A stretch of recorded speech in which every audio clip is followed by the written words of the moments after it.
Hello friends, Vlogopolis here, and today I would like to tell you about one of the worst movies I've ever seen. This is Bigfoot vs. Megalodon, and I know what you're saying, what was I expecting, right? But listen, I love these kind of movies, and I was in the mood for some Bigfoot action. Wait, that doesn't sound right. I mean, look at this poster. We have these two classic, massive beasts battling it out for dominance in a raging ocean as thunder roars above them. This looks like it's gonna be silly good fun, and I'm ready for it. So how could they possibly screw this up? Well, I wouldn't be talking about it if they didn't. So, what's this movie about? Well, let me tell you. We find ourselves thousands of years in the future, in the year 4045 AD. Earth is uninhabitable, and humans, with their allies, fight a war against the Archons. Things go south when an attack ruins their already shaky truce. Wait, what the fuck? On the enemy side, we have Space Alien Joseph Stalin and Aleister Crowley. I need to make a correction here, because this is actually Reptilian Joseph Stalin, not Alien Joseph Stalin. God, what a blunder. And for protagonists, we have a clone of Van Helsing, but he's in a spacesuit and never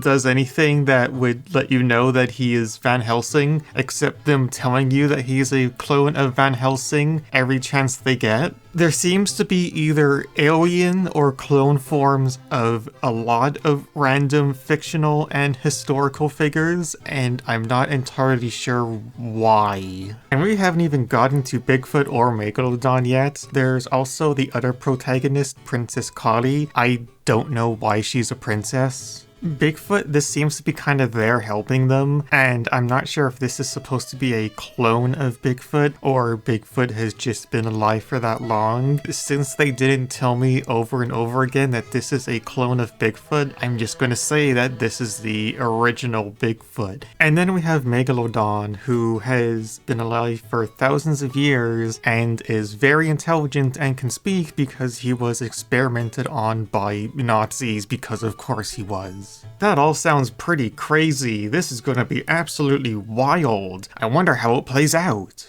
Characters with very little motion stand about and tell you exposition. When they're not, we are treated to this storyline where Princess Kali wants to have kids with Van Helsing, and they talk about sex constantly. Megalodon, who is not as big as you would imagine, stands in a case of water for most of the film and talks to a robot. And our big man Bigfoot, in a nice change of pace, he hates being told exposition. He wants to go back to running around the ship. He also doesn't do much moving, except for the running. I think that's actually the most movement you see in the whole movie. Did I mention that this movie happens to be part of a franchise of several films? Have I watched any of them? Yeah, actually, kinda. And yes, I see Trump versus the Illuminati. Don't worry, I'll talk about it. But we'll get back to those. Let's go back to what's happening in this one. Megalodon stole a ship that crashed on Earth, I guess in the previous movie, and used his big shark brain to fix it, and is now going into space to get his revenge because he blames humans for destroying the Earth, which they did. Also, he was around Nazis, and I don't think he's too fond of them either. So really, his motivations are pretty sound. Go Megalodon. Of course, this brings up a lot of questions, but really, I'm just going to say that he knew where to go, how to fix the ship, who the enemies were, and a basic idea of what's going on because he has a big shark brain. Megalodon's whole thing is that he uses the ship to attack the Allies, so then the Allies think the Argon's attacked and they restart the war and they'll kill each other. Also, Reptilian Joseph Stalin wants Megalodon so he can use his DNA to turn what remaining humans there are into reptile people. Okay, so we have exposition, more standing around, more exposition, and standing around. Our protagonists find the ship that Megalodon has been on, and they capture him pretty easily. He does try to fire upon them, but his weapons don't work, and it just goes to the next scene and he's in a jail cell. This sounds disappointing, but now we have Megalodon and Bigfoot in the same place, and things are about to get awesome, I'm sure. Oh yeah, this is where all the budget has gone to. Now imprisoned by our protagonist, Megalodon stands in the cell, makes very little motion, and does a very long villain monologue. So he talks, and then Van Helsing and Princess Kali talk a bit, and this whole time, Bigfoot stares into space. And then the scene's over. Well, that's it. Geez, that was also kind of disappointing, but there's still some time to go. The movie's not over. We still have this whole thing with Crawley and Alien Stalin. Maybe something will happen there. Crawley uses mind powers, which he has, of course, to make Bigfoot release all the prisoners and come to him. You don't see any of this, but they tell you. After the prisoners are freed, the Archons launch their attack on the Allies to take them out once and for all, and I have to say, this might be the most exciting space battle since Rogue One.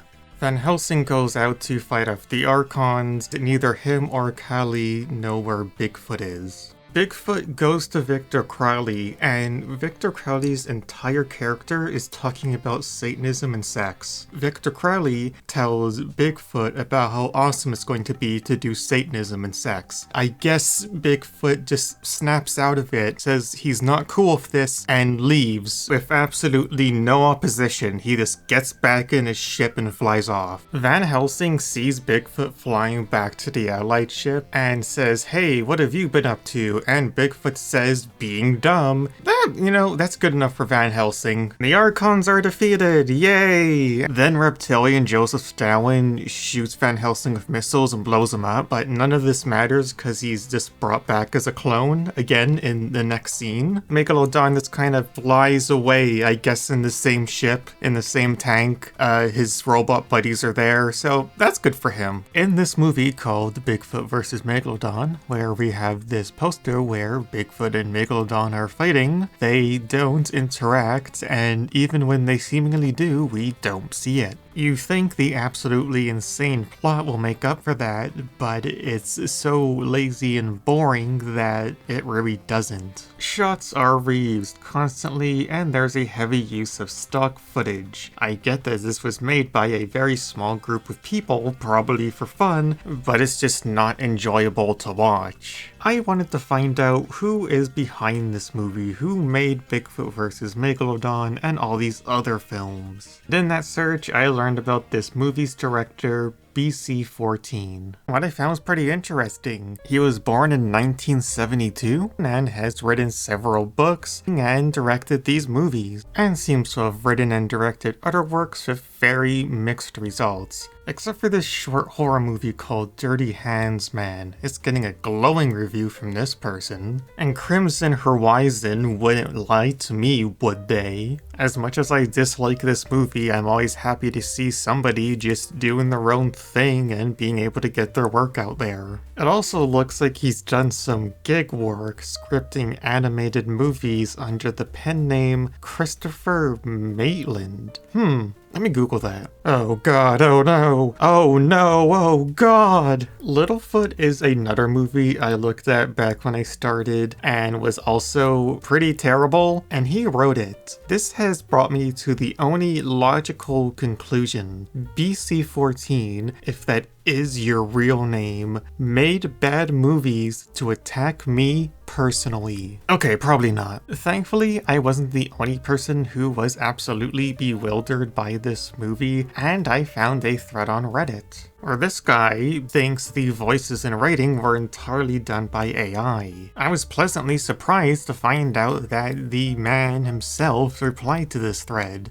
and his wife. It does seem like the account has been deleted though, so just to be on the safe side, I'm going to say that this is probably them. In the words of BC14, not AI. Maybe the latter, though going over anyone's head wasn't the intention. Bigfoot's sci-fi universe is meant to have fun. You may find lots of Easter eggs in the dialogue, best served with your beverage of choice and not taken too seriously. Thanks for watching. BC. Going by his and his wife's reply, it seems like they just like making these silly little movies, and I'm glad they're having fun with it. I love seeing people be enthusiastic about their work. It's just a shame that I don't seem to get the same enjoyment out of them that they do.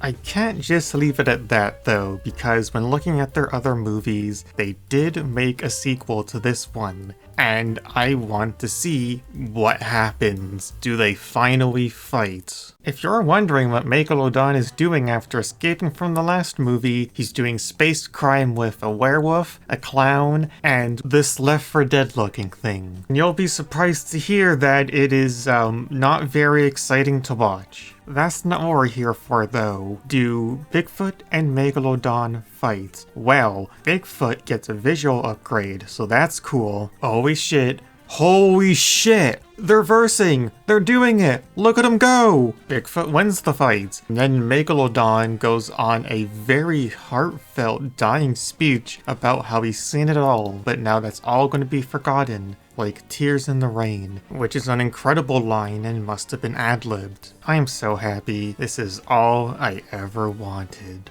1 out of 5 stars. Now, like I said, I'll talk about Trump versus the Illuminati. This Trump is actually a Chinese clone of Trump that survived the destruction of Earth, but then got trapped on Mars and has been there for almost 1,000 years. The original Trump actually caused the destruction of Earth, so, you know, that sounds pretty accurate, terrifyingly. Crowley seems to be the villain again. I'm not sure where this is in the timeline. And he's talking to the sun god Ra that this clone of Trump is different and is prophesized to be the one who kills Lucifer. Are you with me so far? Good. So he just chills on Mars for like the first half of the movie, then aliens show up to tell him that he's part of a prophecy. Crowley comes down and tries to basically threaten him into helping him. Okay, these tall green aliens are different from the Archons and the reptilians from the other film. They're not part of Crowley's thing, they're like a peaceful race of aliens or something. You see them briefly in Bigfoot vs. Megalodon. It's all connected. Both sides are trying to convince them to help them, but instead he hits them with one of these.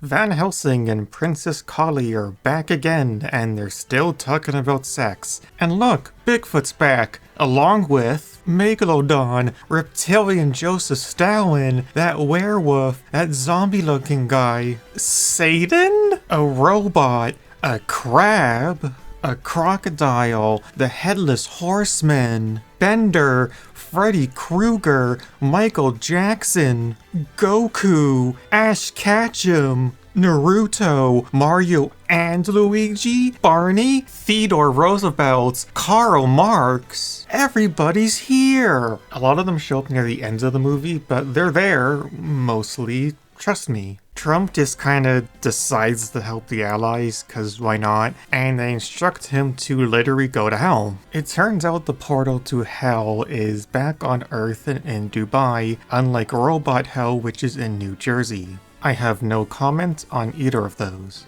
This movie's weird because there's actually stuff happening and a plot going forward. We see characters move sometimes and go into different settings. They really pulled out all the stops here. Okay, so Trump makes it to hell and Lucifer is in a wheelchair because he lost his legs while at war with the Kennedys, which seems like something that would happen. Then they just kind of hang out and talk for the rest of the movie. Right, so the Illuminati is defeated, and Trump didn't really do anything to help with this. Maybe he distracted Lucifer, I don't know what to tell ya. He's supposed to have like this MacGuffin on him, but it never really seems important. Then he seems to become good friends with Lucifer, and that seems pretty accurate. The end. This is actually a kind of funny piece of satire. I liked it more than Bigfoot vs. Megalodon. Unfortunately, this movie also suffers from being pretty darned boring. I'm gonna be controversial here. I'm going to give it 2 out of 5. 1 star for having a actual story and movement, and then a 2nd star for that dance. There is also going to be a 3rd movie between Bigfoot and Megalodon called Resurrection, and if there's enough interest, I'll watch it.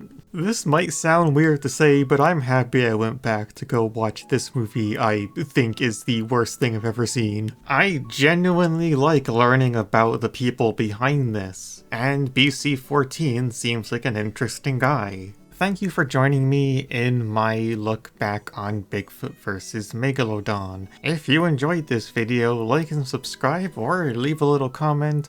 Either way, I'm just happy you stopped by. Have a great day, and I'll see you next time. Bye.